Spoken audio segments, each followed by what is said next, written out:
Alô, galera do Evolução Concursos, beleza? Aqui é o professor Fábio Gonçalves, de História do Brasil, e hoje nós vamos discutir um pouco de algumas perspectivas em relação ao 2 de julho. Lembram que nós entramos nos processos de independências, dialogando inclusive a problemática do termo, que é muito importante na história, na historiografia? Muito bem, hoje nós vamos mergulhar nesse mundo rico e desconstruir um pouquinho. Então, meu nobre Lucas, por gentileza, solta a vinheta.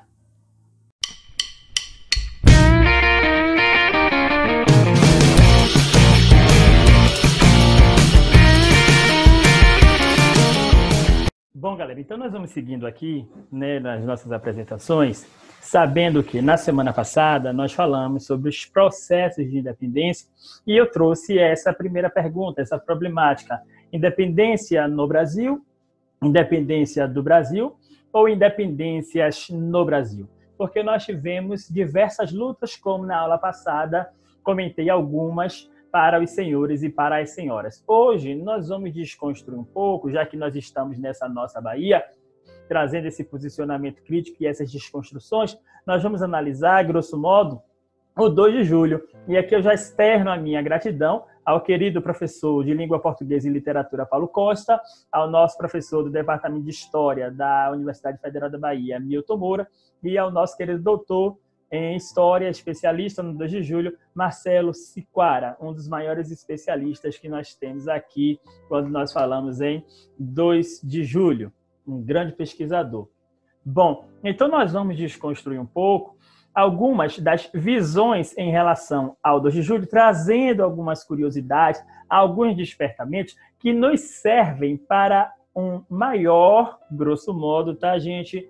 Pensamento crítico, refletindo, inclusive, em algumas personalidades. Por exemplo, quando nós falamos sobre as apresentações do 2 de julho, nós temos algumas perguntas, como na live foi parte da nossa indagação lá no Instagram, @Fabio3Oliveira, uma live mediada pelo professor Paulo Costa, que nós acabamos de mencionar. Então, as gerações, elas foram apresentadas e são apresentadas ao 2 de julho. Entretanto, quando nós falamos, por exemplo, sobre afluência de pessoas, a gente percebe que isso varia conforme os anos. Por exemplo, em 2020, com a pandemia, com a questão da pandemia do Covid-19, desse vírus perverso que ainda assola pelo mundo, e a gente percebe isso, os desfiles e os festejos, como nós também podemos chamar nas ruas,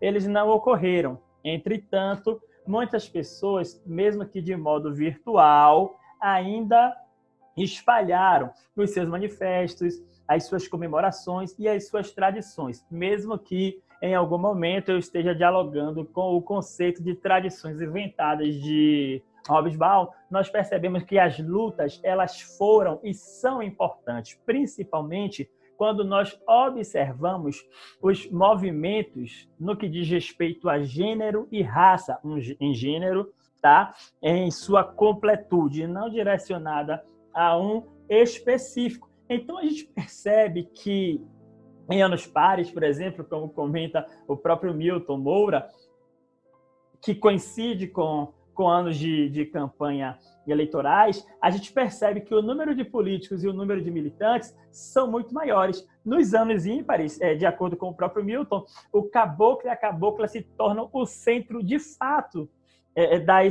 das atenções, grosso modo, porque vai quem gosta. Entretanto, a gente percebe que a afluência, mesmo que variando com esse conceito, é muito forte. E as pessoas sentem-se conectadas, grosso modo, à nossa história. Então, a gente percebe que muitas pessoas conhecem um pouco desse marco histórico, entretanto, é indo à festa que a gente conhece mais profundo aquilo que, em muitos momentos, a gente só conhece em teoria. E a gente também acaba desconstruindo e vendo as mais diversas personalidades dentro desse mundo tão rico que é os festejos do 2 de julho. Quando a gente olha algumas pesquisas, né, como a do próprio Marcelo Renato Siqueira da Silva, a gente percebe que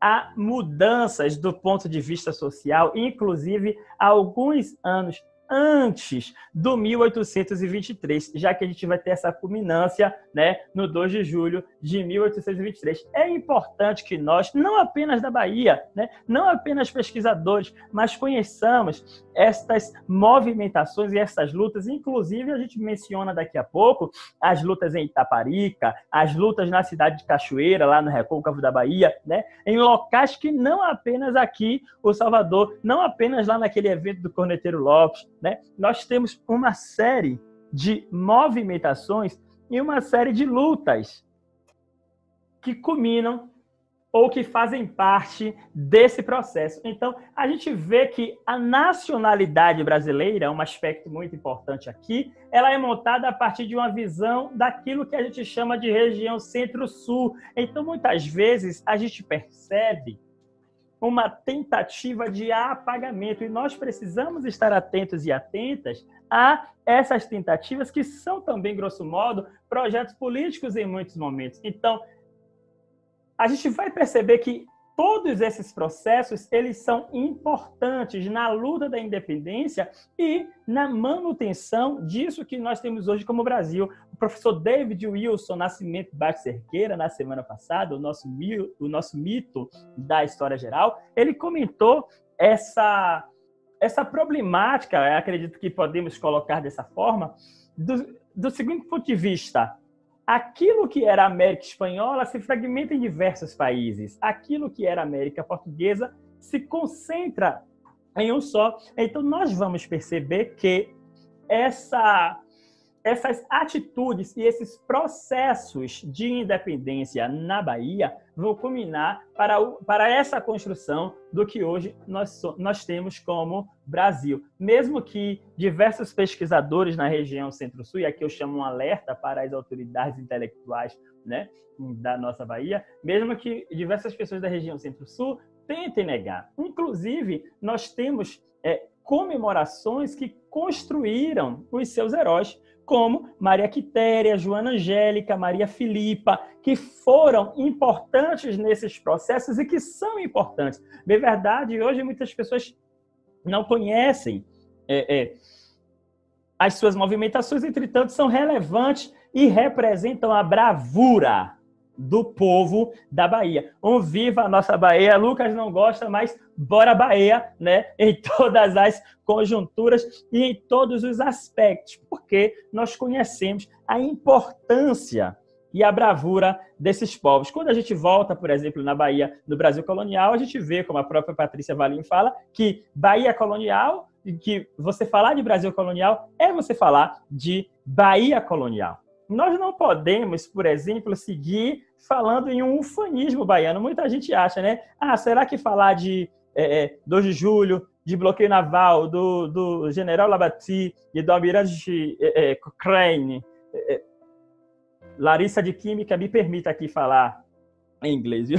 Será que falarmos disso é falar em ufanismo baiano? Não é falar em ufanismo baiano, né? Ufanismo seria dizer que sem a guerra, né, na Bahia, o Brasil ele não teria consolidado, observem, consolidado a sua independência, porque a gente vê que é uma série de lutas que vão confirmar os processos que nós já começamos naquela aula que nós falamos do Dom Pedro I. Entretanto, é real que o Lord Cochrane fez o bloqueio, né?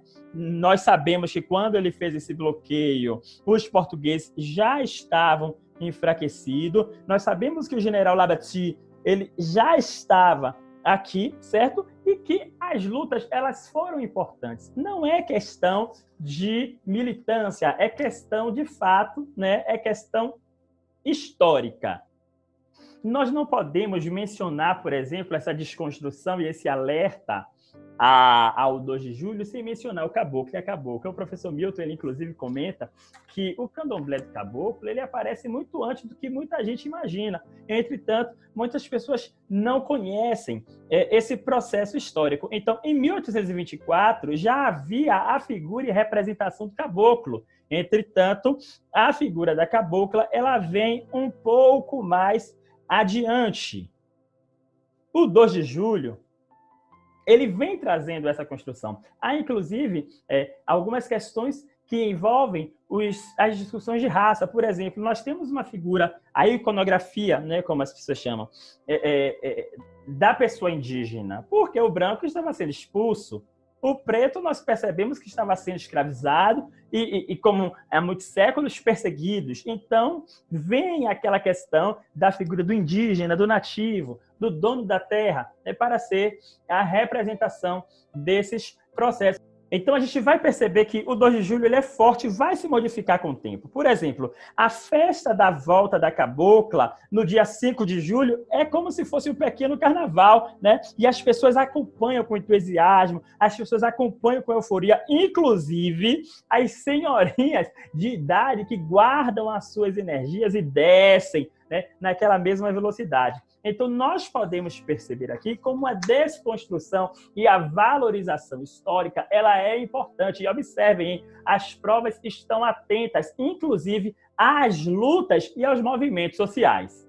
Então, gente, esse exercício de desconstrução e análise das fontes é fundamental. Um professor lá de Portugal, ele falou o seguinte: se falaremos de uma história cosmopolita, é importante que nós analisemos o lado que até então não era escutado, não era lido. Então nós precisamos perceber a importância dos movimentos sociais e a importância destes festejos, certo?